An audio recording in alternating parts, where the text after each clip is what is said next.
एक गांव में एक बुनकर रहता था। उसकी दो पत्नियां थीं। दोनों पत्नियों से उसे एक एक बेटी थी। बड़ी पत्नी से उत्पन्न बेटी का नाम सुक्खू था और छोटी पत्नी की बेटी का नाम दुक्खू। नाम के ही मुताबिक सुक्खू अपनी माँ के साथ सुख से रहती थी, क्योंकि बुनकर बड़ी पत्नी और उसकी बेटी को बहुत प्यार करता था। उधर दुक्खू और उसकी माँ के दिन बड़े कष्ट से बीत रहे थे, क्योंकि बुनकर उनकी ओर ध्यान नहीं देता था। दोनों माँ बेटी बहुत दयालु थीं। सुबह से शाम तक घर के काम में जुटी रहती, लेकिन किसी से भी शिकायत ना करती। एक दिन अचानक बुनकर की मृत्यु हो गई। उसकी मौत के बाद सुक्खू की माँ ने चालाकी से सारी संपत्ति हड़प कर दुक्खू और उसकी माँ को अलग कर दिया। अब वे दिन भर कपड़ा बुनती और उसी को बेचकर जो भी पैसा मिलता उसी से किसी तरह अपना गुजारा कर रही थीं, जबकि सुक्खू और उसकी माँ बढ़िया से बढ़िया खा पहन रही थीं। इस पर भी सुक्खू की माँ की तसल्ली नहीं थी। वह हर पल हर घड़ी दुक्खू और उसकी माँ का कोई अहित करने के मंसूबे बनाती रहती, मगर आज तक उसे अपने मन की करने का मौका ना मिला था। मगर एक दिन उसके मन की मुराद पूरी हो गई। उस दिन दुक्खू की माँ ने सुखाने के लिए रुई बाहर धूप में डाली और दुक्खू से उसकी देखभाल करने को कहकर स्वयं तालाब पर पानी भरने चली गई। अचानक हवा का तेज झोंका आया और सारी रुई उड़ाकर ले गया। दुक्खू ने लाख बटोरने की कोशिश की, लेकिन सफल ना हो सकी। वह रोने लगी। उसे रोता देखकर वायुदेव को उस पर तरस आ गया। साक्षात प्रकट हुए और उसे दिलासा देते हुए बोले, तुम मेरे पीछे पीछे आओ, मैं तुम्हारी रुई दिलवा दूंगा। दुखी दुक्खू को रास्ते में एक गाय मिली। उसने उससे आग्रह किया कि उसके आसपास का गोबर साफ कर दे और उसे घास खिलाए। दुक्खू ने ऐसा ही किया और आगे चल पड़ी। थोड़ी दूर आगे जाने पर केले के एक पेड़ ने भी उसे अपने आसपास जमा खरपतवार साफ करने को कहा। दुक्खू उसे साफ कर आगे बढ़ी तो कुछ दूर जाने पर उसे एक घोड़ा मिला। घोड़े ने भी उससे घास पानी की मांग की। सबको संतुष्ट कर थकी हारी दुक्खू आगे बढ़ी तो एक ऐसे स्थान पर पहुंची जहां सफेद बालों वाली एक बूढ़ी अम्मा किनारे पर बैठी सूत काट रही थी। कटा हुआ सूत अपने आप सुंदर साड़ियों में बदलता जा रहा था। वायुदेव ने दुक्खू को बताया कि वह चंद्रमा की बूढ़ी माँ है और यह भी कहा कि वह उससे अपनी रुई मांग ले। दुक्खू ने बूढ़ी अम्मा के पैर छूकर जब अपनी रुई मांगी तो अम्मा ने उसे आशीर्वाद देकर कहा, बेटी पहले नहा धो लो और फिर कुछ खा लो। इसके लिए सामने कमरे में तौलिए रखे हैं। दूसरे कमरे में साड़ियाँ मिलेंगी, उनमें से तुम कोई भी साड़ी ले सकती हो। और तीसरे कमरे में तेल रखा है, उसे बालों में डालकर पिछवाड़े के तालाब में डुबकी लगा आओ। तब तक मैं तुम्हारी रुई वापस कर दूंगी। अम्मा के आदेशानुसार दुक्खू तौलिया लेकर दूसरे कमरे में गई तो ढेरों बेशकीमती साड़ियाँ देखकर दंग रह गई। लेकिन सबसे मामूली साड़ी और साधारण सा तेल लगाकर वह तालाब की ओर चल पड़ी।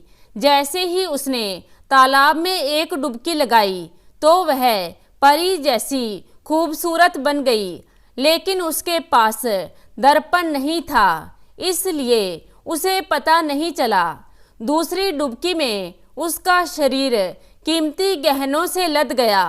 उसने यह चमत्कार देखा तो डर सी गई। अतः तीसरी डुबकी लगाने की उसकी हिम्मत नहीं हुई।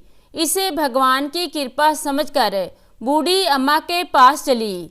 बूढ़ी के आदेश पर दुखू जब भोजन कक्ष में पहुंची तो वहां तरह तरह के व्यंजन सजे थे, लेकिन बिना लालच के उसने साधारण भोजन से पेट भरा। बूढ़ी अम्मा ने दुखू के सिर पर हाथ फेरते हुए कहा, जाओ बेटी, चौथे कमरे में रुई के डिब्बे रखे हैं, तुम जिसे चाहो ले सकती हो। दुखू कमरे में गई और अपनी हैसियत के अनुसार सबसे छोटे डब्बे को उठाकर वह बूढ़ी अम्मा के पास पहुंची और आशीर्वाद लेकर अपने घर की ओर चल पड़ी। रास्ते में घोड़े ने उसे उपहार स्वरूप सोने की अशर्फियों से भरा एक घड़ा दिया। केले के पेड़ ने सोने के केलों का एक गुच्छा दिया। गाय ने उसे एक ऐसी बछिया दी जो किसी भी समय दूध दे सकती थी। इतने सारे उपहारों के साथ दुखू जल्द से जल्द अपने घर पहुंचना चाहती थी, क्योंकि वह जानती थी कि उसके बिना उसकी माँ बहुत दुखी हो रही होगी। कुछ ही देर बाद दुखू अपने घर पहुंची और अपनी माँ को पुकारा। जैसे ही माँ ने दुखू की आवाज़ सुनी तो वह दौड़ती हुई उसके पास आई, लेकिन उसके बदले हुए रूप को देखकर सकपका गई। दुखू ने जब पूरी कहानी सुनाई तो इसे भगवान की कृपा मानकर धन्यवाद किया।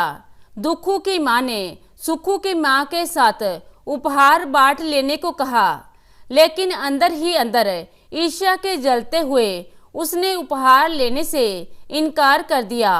वहां से अपमानित होकर जब दुखू और उसकी माँ घर आए तो उन्होंने रात में रुई का डिब्बा खोला। खोलते ही एक सुंदर सा राजकुमार बाहर निकला जिसने दुखू से विवाह कर लिया। वो तीनों सुख से रहने लगे। इधर ईशालु सुखू की माँ ने सुखू को बूढ़ी अम्मा के पास भेजने की योजना बनाई और वैसे ही रुई सुखाने के लिए डाल दी जैसी दुखू के माँ ने डाली थी। वायुदेव ने उसकी रुई भी उड़ाई और बाद में सुखू से अपने पीछे आने को कहा। सुखू तेजी से उनके पीछे चल पड़ी। रास्ते में गायें, केले के वृक्ष और घोड़े आदि ने सुखू से वैसा ही आग्रह किया, लेकिन वह सबको दुत्कारते हुए आगे बढ़ती रही। बूढ़ी अम्मा के पास पहुंचने पर उसने बूढ़ी अम्मा को बिना प्रणाम किए उपहार और रुई का डिब्बा देने को कहा, लेकिन अम्मा ने धैर्यपूर्वक उसे वही सब करने को कहा जैसा दुखू को कहा था। साड़ी वाले कमरे में पहुंचकर सुखू सबसे कीमती साड़ी और खुशबू का तेल बालों में डालकर एक बड़ा सा दर्पण लेकर तालाब में डुबकियां लगाने चल पड़ी।